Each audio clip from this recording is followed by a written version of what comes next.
आप कहाँ तक हिंदी पढ़े हो? 6th class तक I was in English medium and in 7th class I decided to switch to Hindi medium. From English to Hindi I came. English to Hindi लोग Yes. Generally उल्टा Yes. करते हैं। Hindi is the best language you can have, जिसकी vocabulary इतनी अच्छी है और हमारे पास में ऑडियंस इतने बड़े हैं। 1 साल बिताया, I cracked JEE and Triple E both.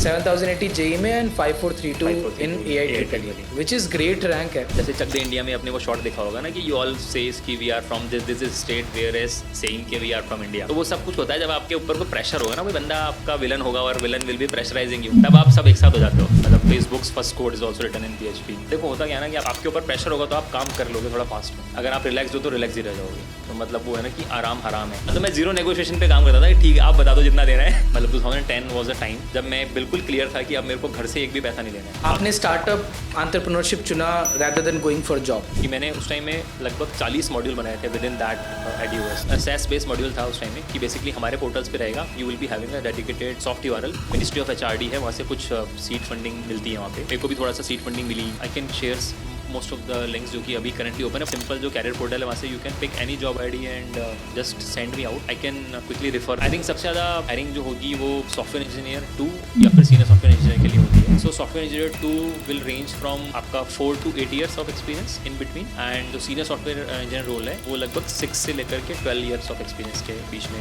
लाया करेगा। फ्रीलांस कहाँ से लाते थे आप? कितना पैसा बनाया आपने फ्रीलांसिंग से?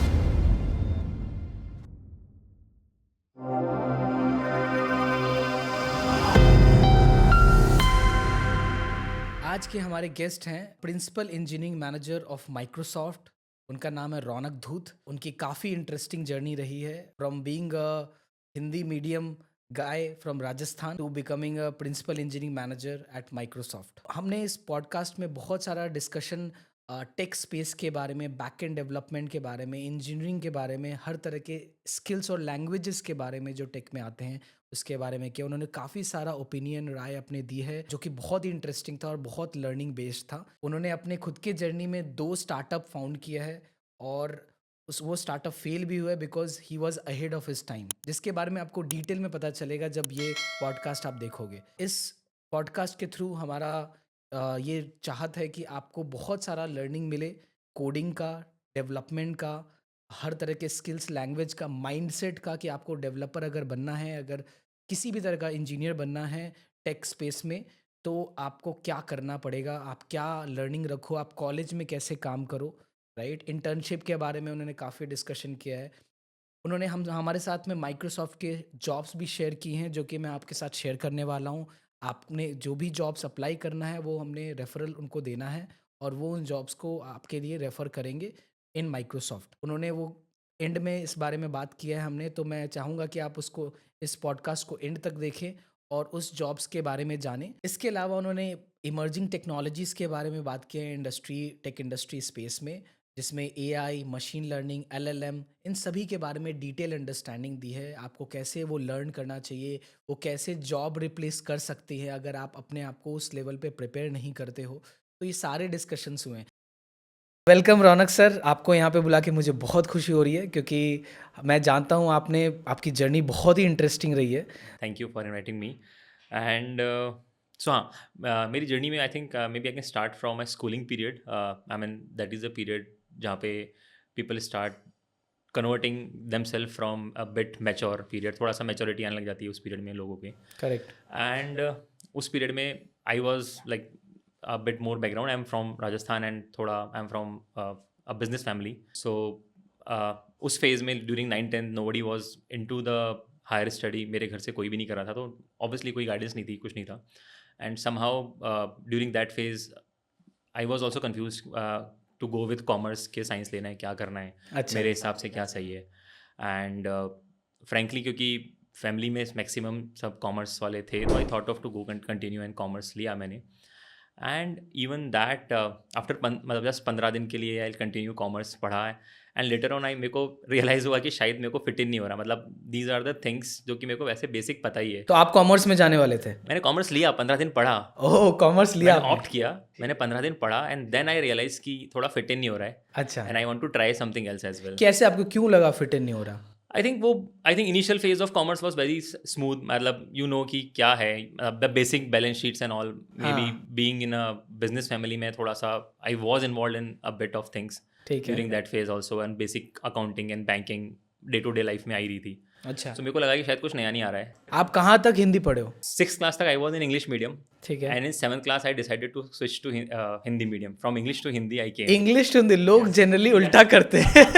ये थोड़ा सा उल्टा था एग्जैक्टली, और this was totally not from anyone. I think ये मेरा ही डिसीजन था। ओके। सो मैंने आई थिंक मेरे बड़े भैया उनसे बात करी कि यार मेरे को ना इंग्लिश में जा अभी कंटिन्यू नहीं करना है, आई वांट टू क्यों जम नहीं रहा था इंग्लिश, क्यों यार ऐसा क्यों? थोड़ा सा वो था कि आई थिंक थोड़ा कंफर्ट वाली बात थी, और मेरे को वो भी फील हुआ कि मतलब कुछ एडिशनल मेरे को गेन नहीं हो रहा है एक्सेप्ट द लैंग्वेज जो आप बोल रहे हो, उसके अलावा तो कुछ एक्स्ट्रा गेन ही नहीं है। मतलब एजुकेशन सिस्टम सब कुछ सेम है।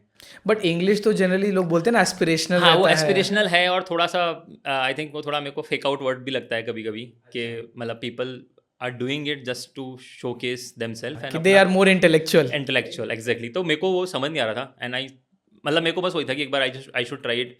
एंड फ्रेंकली मैंने मतलब पापा को नहीं बता कर बस भैया के साथ जाकर के I got a TC from the school, and मैंने ऑलमोस्ट एक ही स्कूल का ग्रुप था, मतलब it's a group of 5 schools, उसमें से एक इंग्लिश मीडियम थी, that was a public school, and I switch from public to senior secondary school okay. In 7th class.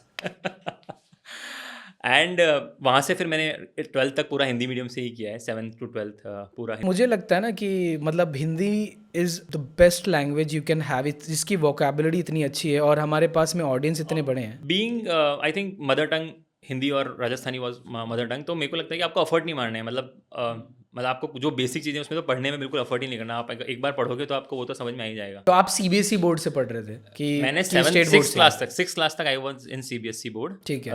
English medium, then I switch to Rajasthan board Hindi medium. Okay. And वही phase था, मतलब again वहाँ पे भी वही था कि सराउंडिंग वही था। और तो इनिशियली तो शायद 7 से 10 तक तो बिकॉज एकदम से वो इंग्लिश मीडियम से थोड़ा सा प्रॉपर सीधे साधे से थोड़ा सा वो दैट वाज अ पीरियड जब आप सीधे साधे से बिगड़ जाते हो। तो I got a lots of some friends जो कि बाहर देख लेंगे वाले। हाँ। स्कूल तो आपने कॉमर्स से जो साइंस चुना वो भी हिंदी मीडियम में था? हाँ हाँ, हिंदी मीडियम में ही किया है। ठीक है। अरे वाह। तो मैंने पूरा 11th-12th प्योरली हिंदी में ही किया। And I think that is the reason again, जो मैंने मतलब जैसे जो कॉमर्स के बैचेस थे वहाँ पे मतलब देवर हैविंग अराउंड 150 के आसपास बच्चे होंगे। साइंस में भी और ओनली 30 बच्चे थे केवल। तो ऑब्वियसली साइज़ कम था। तो बट एक बेटर पार्ट था कि साइज़ कम था तो फैकल्टीज़ का क्लियर प्रेशर, मतलब क्लियर विजन था और क्या हो रहा है, मतलब at least you got to know everyone very closely. Okay. And I think that was a period जब 12th में पीपल नोइंग दिस, मतलब जैसे अभी आप आज की जनरेशन में आज के लोगों को कंपेयर करोगे तो लोगों को 10th में ही पता होता है कि मुझे तो ये करना है, या फिर आजकल तो 8 से भी स्टार्ट होने लग गया कि मेरे को प्रिपरेशन करनी है, इंजीनियरिंग करना है या डॉक्टरेट करना है। समहाउ मेरे पास पीयर ग्रुप उस टाइम नहीं था, तो I was not knowing. Even मेरे को इन बिटवीन ऑफ 12th पता पड़ा कि अच्छा ये सारे एग्जाम भी लिखने हैं। I was thinking of in a normal way कि ठीक है we will go BSc and regular जो होता है। During that phase I got to know कि अच्छा ये सब एग्जाम्स है, कुछ की डेट्स निकल गई थी, कुछ की वो हो गई थी। एंड ड्यूरिंग दैट फेज जो वो कॉन्सेप्ट था जो कि अभी नहीं है, AIEEE वाला। तो ऑल दो मतलब तो आपने पहले तो कैरी कर लिया ये 2 साल कॉलेज मतलब से पहले वाला स्कूल में कंटिन्यू हुआ, बट उस टाइम में I missed out most of the examination dates. और ये पूरा 11 12 आपने हिंदी मीडियम से ही हाँ, हिंदी मीडियम से ही कंटिन्यू किया प्योरली। 12th में कितने परसेंटेज आए आपके? It was 70.77। ओह, वो भी स्टेट बोर्ड से? State board राजस्थान बोर्ड हाँ, से? राजस्थान वो अच्छा नंबर हुआ परसेंटेज। हाँ, मतलब that was the first time when I went for tuitions. मतलब मैंने 11th तक कभी भी बचपन से ट्यूशंस नहीं गया था। तो आप 1 साल वहाँ बिताए इस कोचिंग में? करेक्ट, हाँ, 1 साल बिताया। आई cracked JEE and EEE both. JEE triple दोनों क्रैक किया? क्या रैंक आई थी आपकी? JEE में इस वाज कुछ 5432। अच्छा, एग्जैक्ट याद है आपको? 5432। हाँ, 5432 JEE में। 432 not sorry JEE, it's EE's rank. Triple E's rank, okay. JEE was 7080। 7080 7080। 7080 JEE में and 5432 in AIEEE, which is great rank है बाय द वे। करेक्ट, हाँ। तो एक्चुअली उस टाइम बहुत सारा चीज़ें मेरे लिए बदल भी रही थी, क्योंकि मतलब मैं बहुत सारी चीज़ों को है ना वोकेबुलरी मैच कर रहा था। जैसे मैंने पूरा हिंदी से किया था, तो वो जो वेग, त्वरण, I have to translate them into acceleration, speed. वो मेंटल मॉडल मैच करना जरूरी था कि ऑब्वियसली, क्योंकि बिल्कुल मतलब खास करके केमिस्ट्री वाज वेरी हार्ड। आप फिजिक्स में फिर भी कर लोगे, केमिस्ट्री में बहुत ज़्यादा कीवर्ड्स डिफरेंट है। तो जो पूरा मतलब जो रसायन कहीं ना लेके कहीं आना। फिर डिसएडवांटेज हुआ ना आपको वो कन्वर्ट करने में, अगर आप बट हाँ, मतलब मेरा टाइम गया, नहीं टाइम एज इन के मेरा वो स्टडी टाइम था, नॉट अबाउट एग्जामिनेशन टाइम, क्योंकि तब तक तो मेंटल मॉडल रेडी रेडी था, बट काफ़ी टाइम गया इनिशियल फेज में to grasp this all things के आपको मतलब होते हैं सारे कीवर्ड्स को आपको धीरे धीरे करके मैच करना होता है। अच्छा इसको ये बोलते थे यार। हम looking back it is all learning only हाँ बिकॉज हाँ एग्जैक्टली। और अभी अभी चीज़ें बहुत ईजी है, यू हैव अ फोन्स जहाँ पे आप तुरंत ट्रांसलेट कर लेते हो। ड्यूरिंग दैट फ्रेम आपके पास फोन्स नहीं होते मतलब what it was a feature phone जहाँ पे इंटरनेट नहीं डिक्शनरी लेके बैठते हाँ होंगे। इंटरनेट एक्सेस नहीं होता। या फिर कैसा रहा आपका ट्रिपल आईटी का सफर कॉलेज का? आई थिंक वो सबसे इंटरेस्टिंग रहा। मतलब अगेन मतलब that is also a life changer things when you more mature your self. मतलब वही जो स्कूल वाला माइंडसेट होता है कि उससे coming towards more open ended mindset. And I think जो फर्स्ट ईयर होता है वो सबके लिए काफ़ी लर्निंग होता है, क्योंकि हाँ उस टाइम में रैगिंग वगैरह है या इंटरेक्शंस जैसे कहते हैं, हाँ, आई थिंक अच्छे से होती थी। अच्छे से होती थी। एंड फ्रेंकली मेरे लिए वो बहुत लर्निंग वाला फेज था, बिकॉज वो जो जैसे चक दे इंडिया में अपने वो शॉट देखा होगा ना कि यू ऑल सेज कि we are from this is state where as saying के we are from India. India तो वो सब कुछ होता है जब आपके ऊपर कोई प्रेशर होगा ना, कोई बंदा आपका विलन होगा और villain will be pressurising you, तब आप सब एक साथ हो जाते हो जो एक सेम लेवल के लोग हैं ना सब एक साथ हो जाएंगे और वो तभी होता है जब आपकी रैगिंग हो रही होगी ना, तब यू गॉट टू नो आप प्रेशराइज्ड हो, you are only one to share your problems with your peer group. तो वो एक टाइम होता है जो आपका पूरा बैच एक साथ होता है, मतलब you know everyone very closely कि अभी नहीं वो 10 साल बाद भी आपको फ़ोन करेगा तो ठीक है, you are in a same state. आपने साथ में स्ट्रगल किया है। एग्जैक्टली तो सबने साथ में स्ट्रगल किया और उससे आपकी बॉन्डिंग बहुत अच्छी हो जाती है। लिटरली आपकी बॉन्डिंग इतनी अच्छी हो जाती है कि आप समझ रहे हो कि जैसे वो एक पीरियड था जब अब वी जस्ट मेक श्योर कि अगर हम डिनर पे जा रहे हैं तो 70 के 70 लोग मतलब हमारे साथ बैच में में जाएंगे। एक साथ जाते थे लाइन बना करके कि कोई किसी एक को बाहर ना निकाल ले निकाल के ले जाते थे, चलो चलो एग्जैक्टली तो वो एक पीरियड था। बट हाँ आई थिंक उससे थोड़ा सा आपका इंटर बैच मतलब विद इंट्रा बैच और इंटर बैच दोनों ही इंटरेक्शन से बहुत ज़्यादा इम्पैक्ट होता है, वरना आप नहीं जानते हो मतलब व्हाट हैपन्स इफ अगर आपका आई थिंक प्रॉपर रैगिंग वगैरह नहीं हो रही है। तो आई हैव सीन पीपल जो कि एक सेट ऑफ ग्रुप में रह जाते हैं, मतलब आपने कॉलेज में 4 साल 5 साल निकाले एंड उसके बाद में भी क्या हो रहा है कि आप केवल 10 लोग को जानते हो जो कि आपके रूम के आसपास के रूम थे। डजंट मेक सेंस, वरना फिर आपका इतने सारे लोगों के साथ रहने का कोई लॉजिक नहीं है।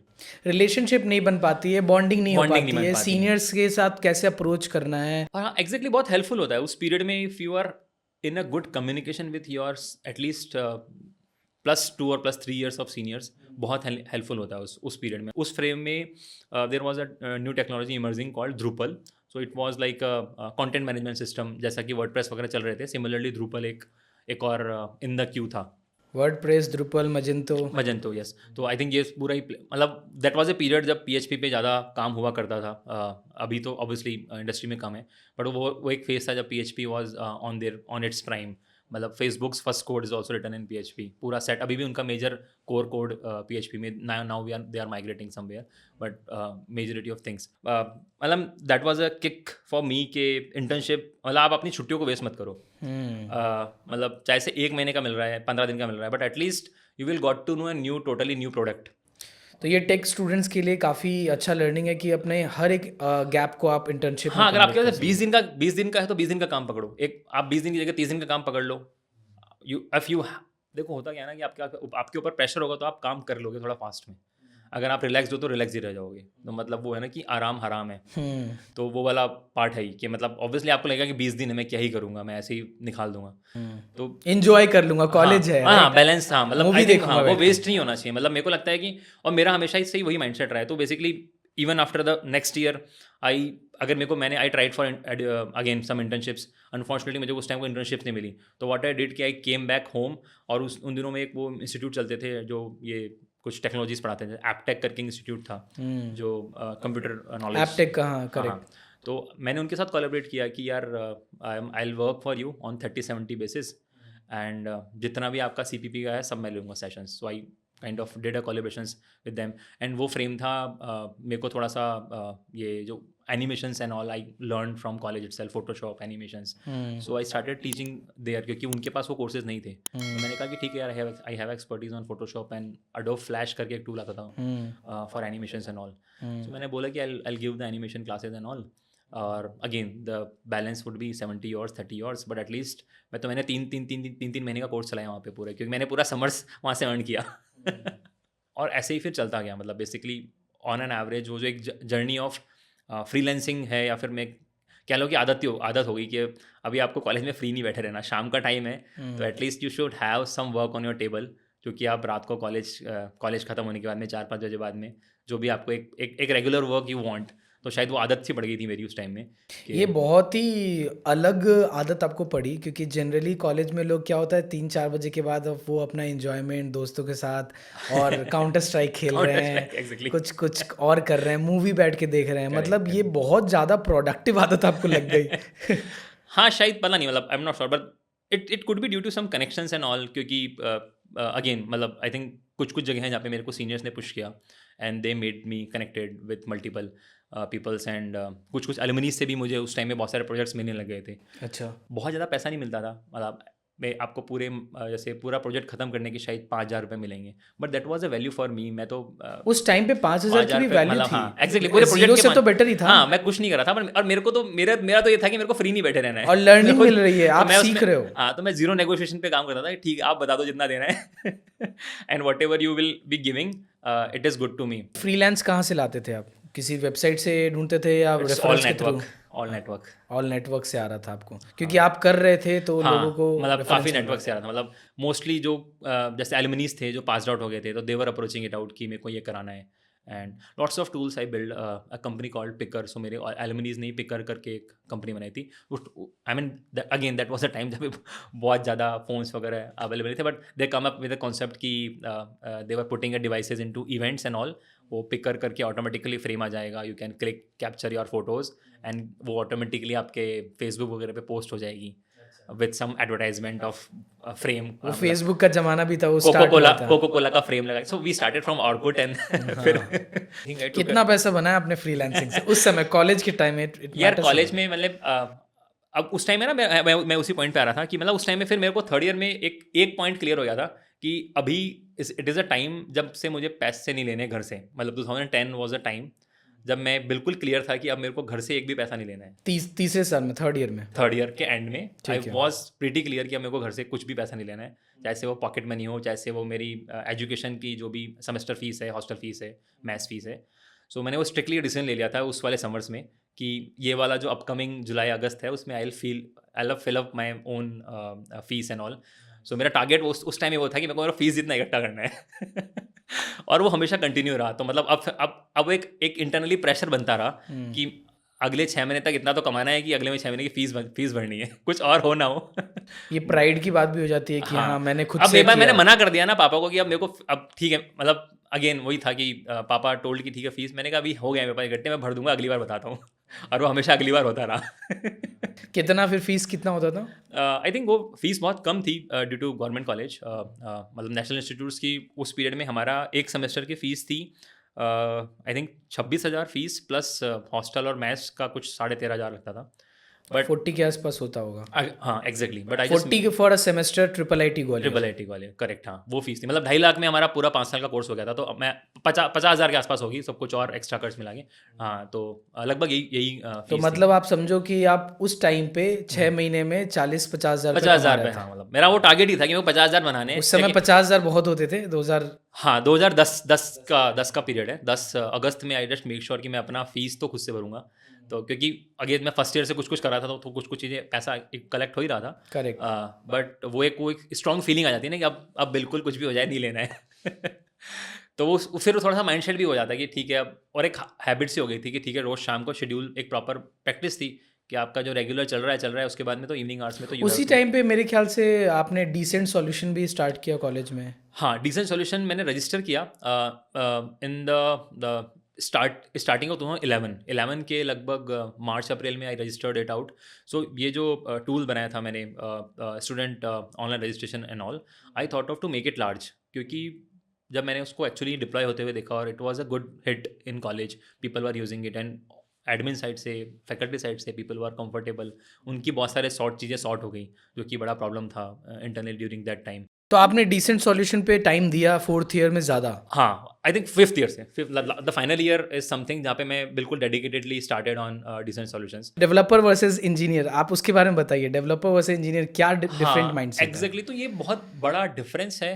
I think being in any enterprise versus startup वाला मोड या स्मॉल कंपनीज वाला मोड, जहाँ पे जो क्लाइंट या जैसे जो सर्विस कंपनीज वाला मोड में आई से, तो you even if you see on the job portals itself, तो आप कभी भी जैसे सर्विस कंपनी के जॉब पोर्टल खोल के देखोगे, वहाँ पे you would be getting a job notification for Java developer, full stack developers.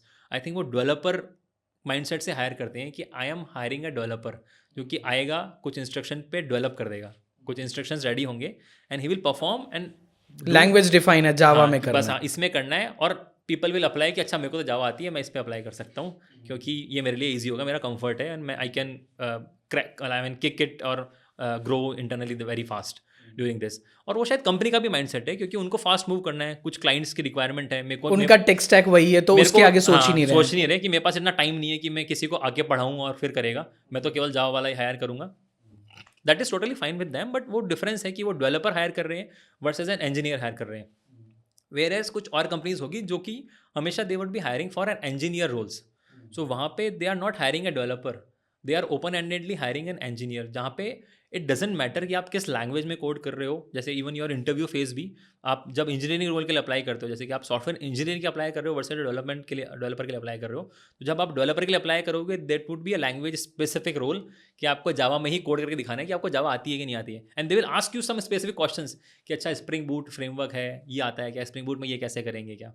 Where as जब आप इंजीनियरिंग रोल के लिए अप्लाई करोगे, you will feel the experience of those I mean interview process as well, वहाँ पे they never ask for any framework, they just ask about the logics कि अच्छा ये बताओ, मतलब कुछ भी है, जितना भी एल्गोरिथमिक भी क्वेश्चंस होंगे तो दे वुड बी लैंग्वेज एग्नोस्टिक, आप किसी में भी करके बता दो, बस बता दो कि ये होगा कैसे। आपने स्टार्टअप एंटरप्रेन्योरशिप चुना rather than going for job. मेरे को वो मेंटली क्लियर था कि मुझे जॉब नहीं करनी है ना, तो शायद वो हाँ। It was giving a boost. तो आप फुल्ली डिसेंट सॉल्यूशन में अपने स्टार्टअप में जो आपने Yes. स्टार्ट किया उस पे लगे। उसमें आपका प्रोडक्ट आप क्या बना रहे थे उस टाइम पे? हाँ, उस टाइम I was working on an education product itself, so product name जो मैंने रखा था, initially I named it as an academia, then later on I converted थोड़ा सा, जिस तरह से फिर मैंने प्रोडक्ट को मॉड्यूल किया और रीस्ट्रक्चर किया, तो I started coming in the concept of a web OS. तो जिस तरह से आपका बेसिक ओएस काम करता है, तो वही पूरा इंटरफेस आई, क्योंकि ना जब मैं बड़ा प्रोडक्ट बना रहा, तो I was not having very, बहुत बड़ी टीम तो थी नहीं, तो डिज़ाइंस भी आप देख रहे हो, बेसिक जो यूएक्स कैसा दिखेगा वो सब भी आप डिसीजन ले रहे हो। तो उस पीरियड में जब मैं कुछ मैंने फर्स्ट लेवल ऑफ डिज़ाइंस बनाई थी, क्योंकि मेरे दिमाग में चल रहा था जो मैंने पहले बनाया था टूल, जो बेसिक रजिस्ट्रेशन एंड ऑल, वो एक छोटा सा मॉड्यूल था उस पूरे प्रोडक्ट का, तो मैं उस टाइप से डिज़ाइन बना रहा था। बट मैंने रियलाइज़ किया कि जब मैं उसको किसी और फैकल्टी के साथ में लेके जा रहा हूँ, वो तो यूज़ नहीं ले पा रहे हैं, बहुत सारा लर्निंग चाहिए। तो मैंने उसको थोड़ा मॉल्ड ही वैसे किया कि जैसे आप विंडोज़ काम में लेते हो ना, तो जस्ट आप समझो कि एक वेब इंटरफेस में विंडोज़ जैसे आइकन खुल गया, यहाँ पे स्टार्ट मेन्यू है, बहुत सारी ऐप्स पैरेलल में खुल रही है, हर ऐप अपने अपने काम कर रही है। तो वैसे ही मतलब जितने मॉड्यूल्स थे उनको मैंने एक छोटी ऐप की तरह प्रोजेक्ट किया और एक सिंगल वेब ओएस में बना दिया उसको। तो प्रोडक्ट नेम एडी ओएस रखा, फिर मैंने रिवैम्प करके उसको विद द कॉन्सेप्ट कि आपका वेब बेस्ड ओएस है, जिसमें कि ऑपरेटिंग सिस्टम बनाया आपने? Like web, it's not a operating system but naming like a web OS, जिसमें कि आपके पास में, बट क्योंकि उसका इंटरफेस मैंने एकदम डिट्टो विंडोज़ जैसा रखा कि आप वेब ब्राउजर में you are accessing a Windows, you have multiple apps based on your role. और थोड़ा सा because I have worked in a lot with these all CMS and all concept, तो मेरे को वो बहुत ज़्यादा क्लियरिटी थी कि आपको मॉड्यूल वाइज काम कैसे करना है, कि आपके पास हर चीज़ एक छोटा प्लगइन है, तो मैंने हर मॉड्यूल को एक प्लगइन की तरह डिज़ाइन किया कि ये अगर होगा होगा, नहीं होगा तो कुछ ब्रेक नहीं होगा। दैट रियली हेल्प्ड मी, क्योंकि जिस तरह से आपके जितने भी CMS काम करते हैं ना, कि आपके पास प्लगइन आप अलग से इंस्टॉल कर सकते हो, बाय डिफ़ॉल्ट आपका कोर सिस्टम चलेगा, आप जितने प्लगइन इंस्टॉल करते जाओगे उतने ज़्यादा फंक्शनलिटी बढ़ती जाएगी। तो मैंने मेजॉरिटी ऑफ टाइम शुरू में उसमें दिया कि मेरे को बेसिक कोर सेटअप ऐसा करना है कि वो हर चीज़ एक प्लगइन बन जाए। मतलब आप समझ रहे हो कि मैंने उस टाइम में लगभग 40 मॉड्यूल बनाए थे विद इन दैट एडीओएस। तो मतलब समझो कि 40 डिफरेंट फ्लोज है। फॉर एग्जांपल मेरा फ़ी मैनेजमेंट अलग है, अकाउंटिंग अलग है, स्टूडेंट रजिस्ट्रेशन अलग है, एग्ज़ाम सेंटर था, लाइब्रेरी मॉड्यूल था, अटेंडेंस मॉड्यूल था, आपका प्रॉपर जो आपकी प्लानिंग होती है, मतलब कि जैसे कि how your over sessions will multiple sessions and all. I also added virtual classroom system in it, कि आप वर्चुअली एग्जाम्स ले मतलब क्लासेस ले सकते हो। तो आपने एलएमएस बनाया क्या? हाँ, एलएमएस था, but LMS with a different learning 40 management module. System learning management for system था। ऑडियंस, हाँ। Yes, yes, learning management system था, but it's not only learning management system, क्योंकि लर्निंग मैनेजमेंट सिस्टम का focus केवल होता है courses and all. My focus was end to end system for your educational institutions. So institute university के लिए आप पूरा एक सिस्टम बना रहे थे? हाँ, अगेन हाँ, वो माइंडसेट वही था कि वो चाहे से स्कूल हो या एक कोचिंग सेंटर हो या बड़ी यूनिवर्सिटी हो या कॉलेज हो, किसी के लिए भी फिट इन होना चाहिए। आपके पास डिफरेंट मॉड्यूल्स है, based on that you pick कि मेरे को ये 4 आइटम चाहिए, 50 आइटम चाहिए, वो module we will just put in a folder and start working on it. तो आप उनको क्या डिप्लॉय करके देते हैं या लाइव? SaaS बेस्ड मॉड्यूल था उस टाइम में, कि बेसिकली हमारे पोर्टल्स पे रहेगा, you will be having a dedicated soft URL। For example कोई भी कॉलेज है तो कॉलेज नेम .edus.in, सो इस तरह से एक डेडिकेटेड पोर्टल उनका रन होगा। एंड उसके बेसिस पे I was charging on the basis of number of students, तो जितने इंस्टीट्यूट सीट्स के बेसिस पे आप कर रहे हैं? आज के टाइम में वही चल भी रहा है? हाँ, मैंने आई थिंक वो उस टाइम में स्टार्ट हुआ था, आई वाज लर्निंग थिंग्स कि ठीक है, अगर लोग बाग, क्योंकि शुरू में बहुत छोटी टीम थी, मतलब मैं अकेला उसको मैनेज कर रहा था in my last year. I kind of hired some interns during that frame, और मेरे को हमारे कॉलेज में there was a new incubation centre established for start creating startup from the college, right? हाँ, तो बेसिकली जो मिनिस्ट्री ऑफ HRD है, वहाँ से कुछ सीड फंडिंग मिलती है वहाँ पे, तो हम मेरे को भी थोड़ा सा सीड फंडिंग मिली। डिसेंट सॉल्यूशन मिली आपको? Decent कितनी solution कितनी फंडिंग मिली कॉलेज से? 4 लाख रुपए थे केवल। 4 लाख बट थे। 4 लाख में कितने इक्विटी के लिए? No equity, no equity, just to support the just to student. Support. हाँ, वो गवर्नमेंट से पैसा आता था, it's just to give it a start. Okay. और उसके बाद में I think there was some process to revaluate and all, but initially 4 lakh just to bootstrap के लिए आपको पैसा मिलता है। हमारा क्या मिशन है? लोगों को ज्ञान दें, नॉलेज दें अबाउट डिफरेंट कंपनीज, लीडरशिप, और कैसे जर्नी रही जो लोगों ने अपना अचीव किया है, कुछ जैसे आप हो गए। बट हमें उनको जॉब्स भी दिलाना है, कुछ एक्शनेबल आइटम होनी चाहिए ताकि वो उस पर अप्लाई कर सके, आपके थ्रू कुछ हेल्प हो जाए हमारे ऑडियंस का। तो जो जॉब्स है उसमें किस तरह के जॉब्स आप रिकमेंड करोगे, और आप मुझे लिंक्स दे पाओगे ताकि वो डायरेक्टली अप्लाई करें, आपको रेफ़र कर पाएँ? आई थिंक अगर IC रूल्स पे अप्लाई करना है तो it's pretty easy. I mean obviously I can share most of the links जो कि अभी करंटली ओपन है, बट अगेन वो डायनामिक होते हैं पोर्टल्स पे। The best part is simple, जो कैरियर पोर्टल है वहाँ से you can pick any job ID and just send me out. I can quickly you refer. Can refer, right? Yes, yes. हाँ, तो हम लोग के पास में जो भी रिज्यूमे आएंगे माइक्रोसॉफ्ट के लिए, मैं आपको रेफर करूंगा। I would like you I'll too. for sure happily refer them on the like with the specific job IDs. I'll simply refer them. कुछ रोल्स बताएंगे जो माइक्रोसॉफ्ट ज़्यादा हायर करता है, जिसमें चांसेस I हमारे think ऑडियंस सबसे के? ज़्यादा हायरिंग जो होगी वो सॉफ्टवेयर इंजीनियर 2 या फिर सीनियर सॉफ्टवेयर इंजीनियर के लिए होती है। ठीक है, एक्सपीरियंस रेंज क्या होता है इसका? So software engineer 2 will range from आपका 4 to 8 years of experience in between, and जो सीनियर सॉफ्टवेयर इंजीनियर रोल है वो लगभग 6 से लेकर के 12 years ऑफ एक्सपीरियंस के बीच में लाई करेगा।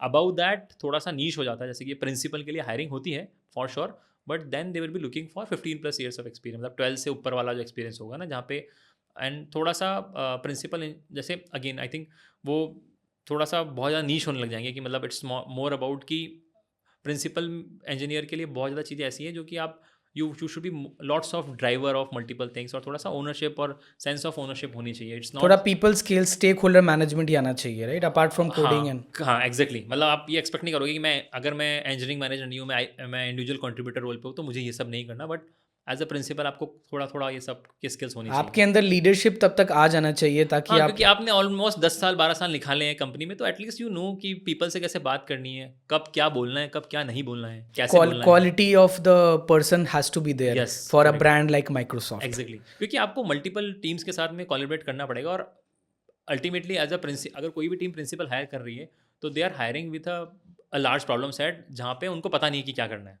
जो प्रिंसिपल का रोल है आई थिंक वो ये है कि आपका कुछ भी, जैसे आपका मेरे पास पूरा प्रोडक्ट का रोड मैप है, कुछ चीज़ें हैं जो ब्लर है, मुझे नहीं पता कि होगी नहीं होगी या कैसे होगी। आई थिंक वही वाला पार्ट है जहाँ पे मैक्सिमम चीज़ें जाती है, कि अगर कोई प्रिंसिपल हायर कर रहा हूँ तो he should coming in a team to help me out, कि मेरे पास जो भी चीज़ अम्बिगियस प्रॉब्लम्स हैं वो अम्बिग्यूटी को क्लियर करके मेरे को बताया कि अच्छा ये चीज़ ऐसे ही होगी। वही तो मेजर रोल है, क्योंकि बाकी चीज़ें तो ग्राउंड लेवल पे बाकी लोग कर ही रहे हैं ना। जैसे एक जूनियर रोल के लिए तो ये है कि मैंने पूरा डिज़ाइन प्रिपेयर कर दिया एज अ किसी ने, and he will be following the designs. Whereas principal का रोल आता है जहाँ पे मुझे पता नहीं कि क्या करना है एज अ टीम या एज अ प्रोडक्ट, क्या करना है, नेक्स्ट स्टेप्स क्या होंगे। मेरे पास 4 स्टेप है, मुझे नहीं पता 4 में से कौन सा बेस्ट है। वो वहाँ पे हेल्प करेगा आकर के। तो वो वाला माइंडसेट होना भी चाहिए उस बंदे का कि he actually did something similar in their previous experiences, और या फिर वो आकर के ये वाला रोल प्ले कर पाए। सो आप as a principal engineering manager अपने लीडरशिप टीम को राइट उसको कैसे अप्रोच करते हो, क्योंकि I know I am sure that कि आपके जैसे बहुत सारी ओनरशिप है Yes, राइट yes, yes. और आपको वो अपने ढंग से उसको लीड करना है Lead राइट। करना है, correct. So there are lot of things convincing has to happen with the leadership, तो आप वो उसको Exactly. कैसे करते हो? आई थिंक ये थोड़ा सा हमेशा ही मतलब I mean it's more about documentation. We all mostly prefer कि हर चीज़ थोड़ा डॉक्यूमेंट करके लीजिए। अगर आप लीडरशिप के पास जा रहे हो तो आई थिंक आई मीन आप इस रोल तक आते आते आपको ये समझ में आ जाता है कि मेरे पास 15 मिनट का टाइम है या 12 मिनट का टाइम है। I need to make sure कि मेरे को क्या उनको बताना है और मेरे को उनसे क्या चाहिए, वो बहुत ज़रूरी है। मतलब आप किसी भी मीटिंग में जा रहे हो या किसी भी it's may be a leadership और may be a non leadership meeting, but I think आपके रोल तक आपको ये पता होता है कि आप अगर किसी मीटिंग में जा रहे हो तो मीटिंग एजेंडा से ज़्यादा ज़रूरी ये है कि मेरे को उससे चाहिए क्या, what is my expected output, वो बहुत ज़रूरी है। तो आप अगर मैं कोई भी प्रपोजल लेके जा रहा हूँ लीडरशिप के पास कि यार मेरे को ये वाला आइडिया है, I need to implement it out, या फिर this is a feature which I feel strongly कि ये आगे जा करके आगे बढ़ेगा, this is a data points for me. आपके पास मल्टीपल तरीके हैं डेटा पॉइंट्स को लाने के लिए। Maybe you can work with internally there are some research team as well जो कि आपके यूएक्स स्टडीज़ करते हैं, यूजर स्टडीज़ करते हैं।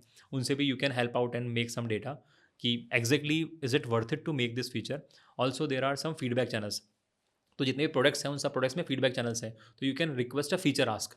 जैसे जब मेरा पूरा लूप का पीरियड था वहाँ पे मल्टीपल फीचर आस्क आती थी and we prioritize based on the user feedback कि यार 50 लोगों ने बोला है कि मेरे को इसमें कोड ब्लॉक चाहिए, तो अभी मेरे लिए क्या हो गया, this is a high priority item.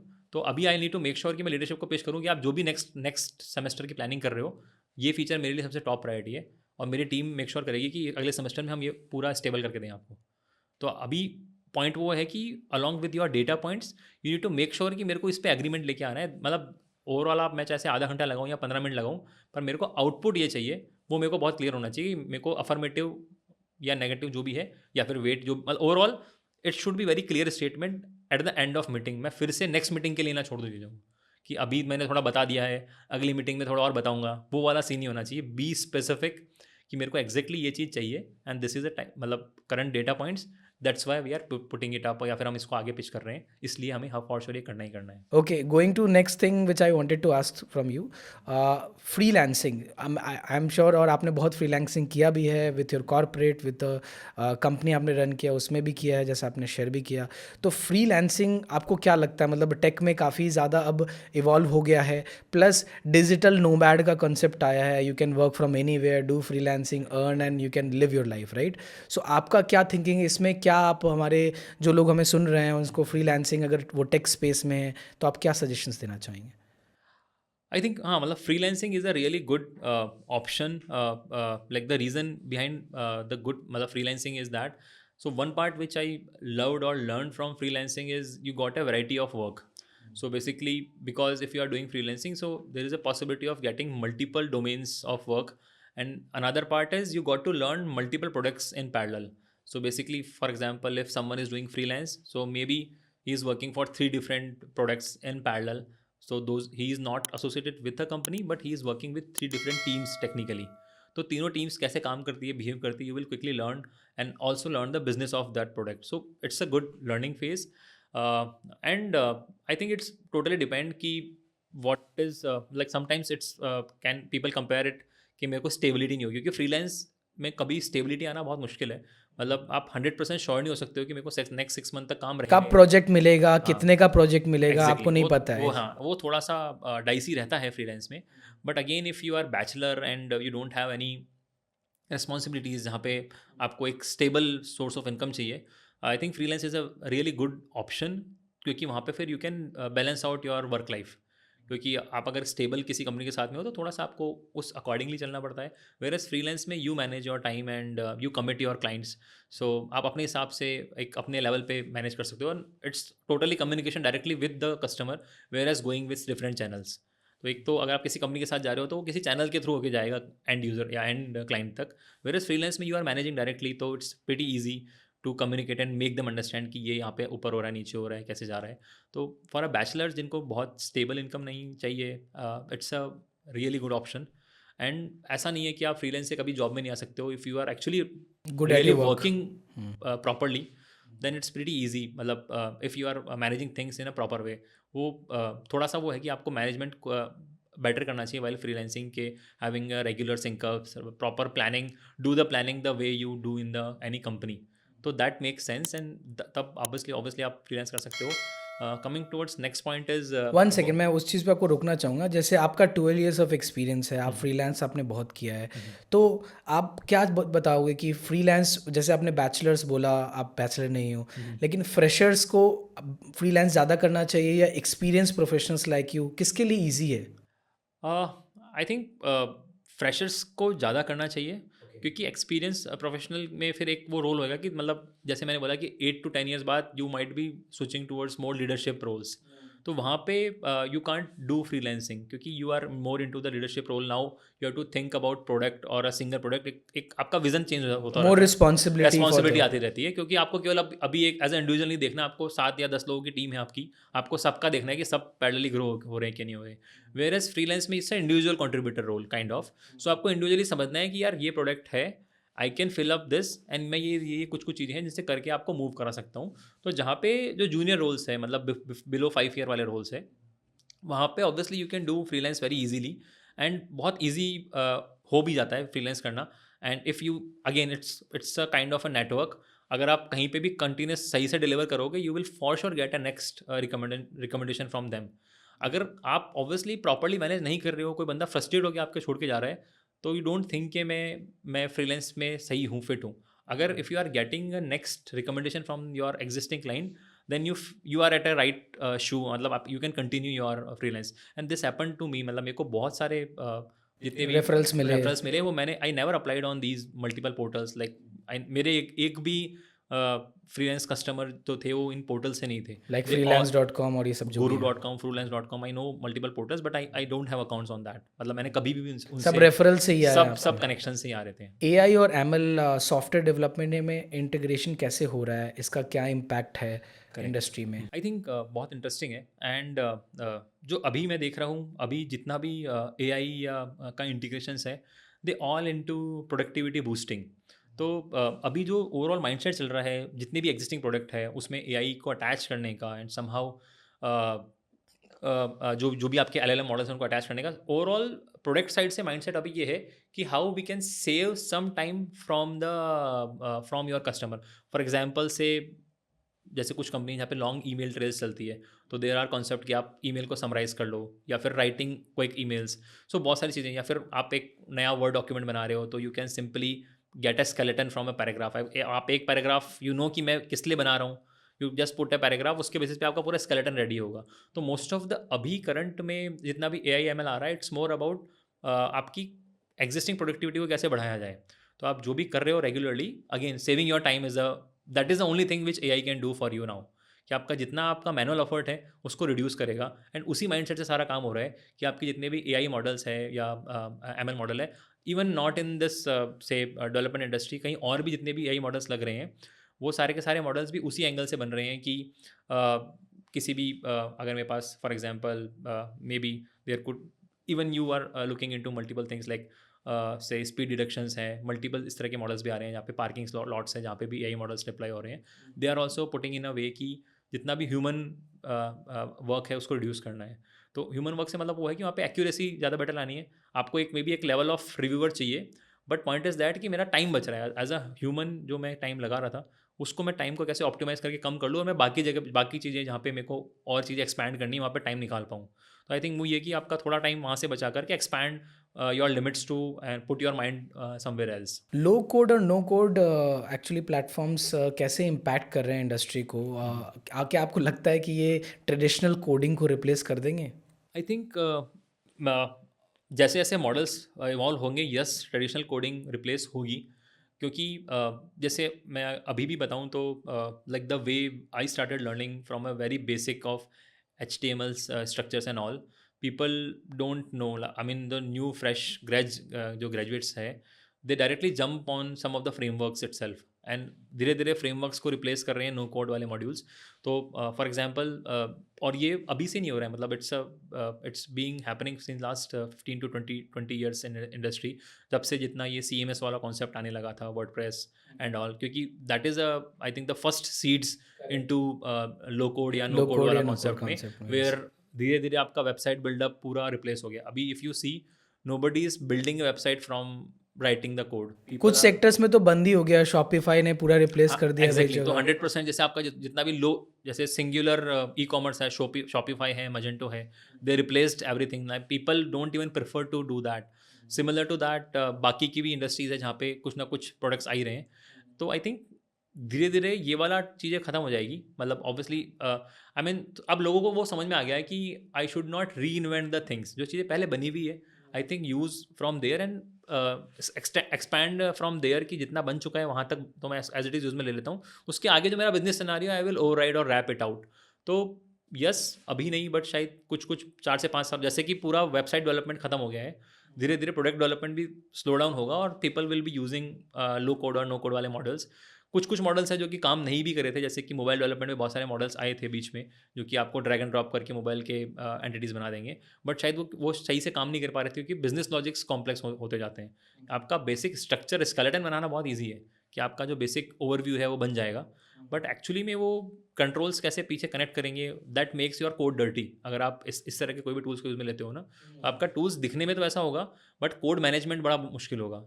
Whereas if code management is done by any humans, तो code management is actual planning which is required an engineer, क्योंकि आपको समझना पड़ेगा कि आपको मॉड्यूलर कैसे कोड बनाना है और एक्चुअली स्ट्रक्चर कैसे करना है. कॉम्प्लेक्स सिस्टम नहीं बना सकते क्योंकि वो मेसी हो जाएगा. आर्किटेक्चर, अगर आपका विजन ये है कि मेरे को केवल इन्फो वाली पोर्टल्स बनाने हैं, इन्फॉर्मेशन देनी है, या वेरी लो इंटरेक्टिव पोर्टल्स है, वहाँ पे ये बेस्ट फिट है.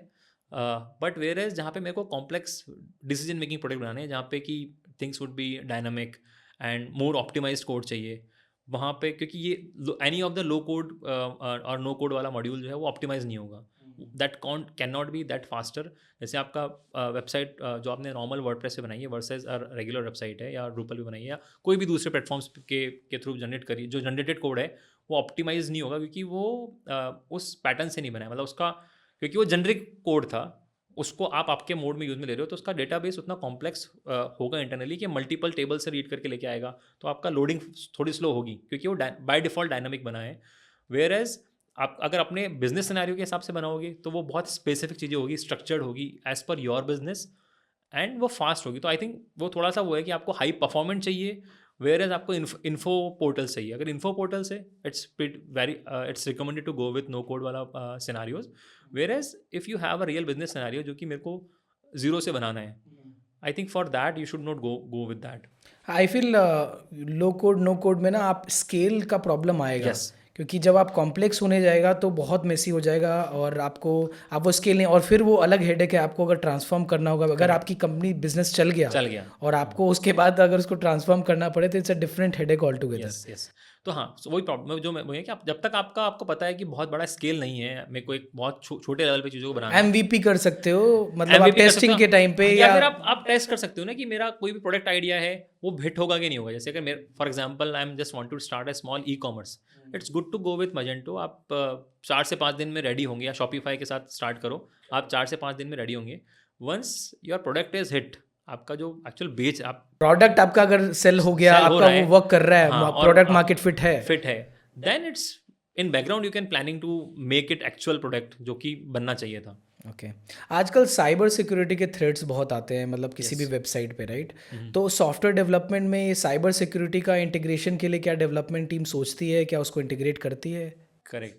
I think there are multiple companies doing as a third party, but frankly it's a gap in software industry अभी भी, जो कि छोटे प्रोडक्ट्स है, they don't think about cyber security. मतलब they are deploying in a way, in a very generic way, and I have seen multiple problems with people कि data encrypted हो गया, अभी we can't have access, lost of data, या फिर जितने भी मतलब वो ये कि अगर आपने आई think this is very important, अगर आपका प्रोडक्ट बियॉन्ड MVP है, या यू फील कि अब मेरा प्रोडक्ट हिट हो गया है एंड मोर देन से डेली 1000 कस्टमर्स आ रहे हैं, प्रोडक्ट मार्केट फिट अचीव कर गया है, उस मोमेंट पे it's a right time to make sure कि आपका प्रोडक्ट को एक बार साइबर सिक्योरिटी के एंगल से देखना चाहिए, क्योंकि once you build some trust in customers ना, अगर आपका कुछ भी डेटा लॉस्ट होता है ना, तो यू लूज एवरीथिंग। आपका जितना भी You एक दो lose साल the credibility and reliability from आप, the हाँ customer. एग्जैक्टली पूरा सब कुछ खत्म हो जाएगा।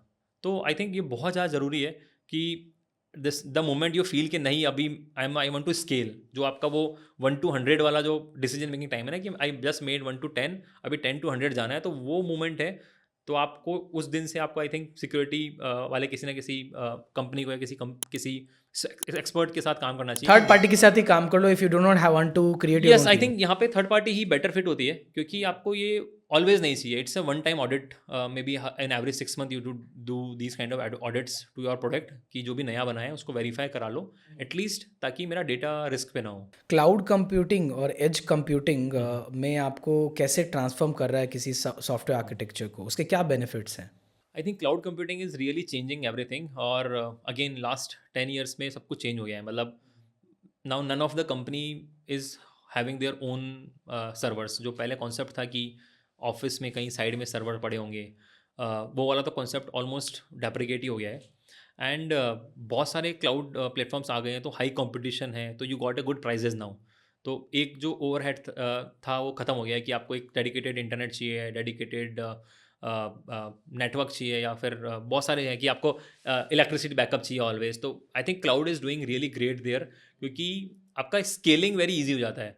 आप अगर फिजिकल सर्वर्स रख रहे हो तो आप स्केल कभी नहीं कर सकते हो, क्योंकि आप रातों रात 10 सर्वर लाके नहीं खड़ा कर दोगे। या फिर मेरे को पता है कि मेरी सेल्स केवल दिवाली पे होती है, तो मेरे को दिवाली के लिए तो 10 सर्वर चाहिए और बाकी टाइम नहीं चाहिए। वो आपका फिजिकल सर्वर्स में पॉसिबल ही नहीं है। वेयर एज क्लाउड वहीं पे हेल्प कर रहा है कि आपको आपके जहाँ पे फ्लक्चुएटिंग स्केल है, कि मेरे को सीजनल सेल्स होती है, सीजनल प्रोडक्ट पे लोड आता है। तो मेरे को पता है कि जब एक सीज़न में लोड आता है तो इट्स ऑब्वियसली आपका क्लाउड बहुत कॉस्ट बेनिफिट है, क्योंकि बाकी टाइम में you are not paying for something. जब आपका एक्चुअली में हो रहा है, वो ऑटोमेटिकली डायनामिकली ऑटो स्केल करेगा, ऑटो स्केलिंग ऑन ऑफ होते रहेंगे। वो रियली हेल्पफुल है, और I think this is really changing everything, क्योंकि जो पूरा planning of your deployment cycle है वो पूरा चेंज हो गया है। तो जो मोस्ट ऑफ द डिप्लॉयमेंट है, they are everything is dockerize nowadays and containerize करके डिप्लॉय करते हैं। और जो concept of Kubernetes in the industry आ गया है, which is really changed the way you think कि मेरे को स्टेबल डिप्लॉयमेंट्स कैसे करने हैं या स्केल कैसे करना है। अभी स्केलिंग इज़ वेरी ईजी।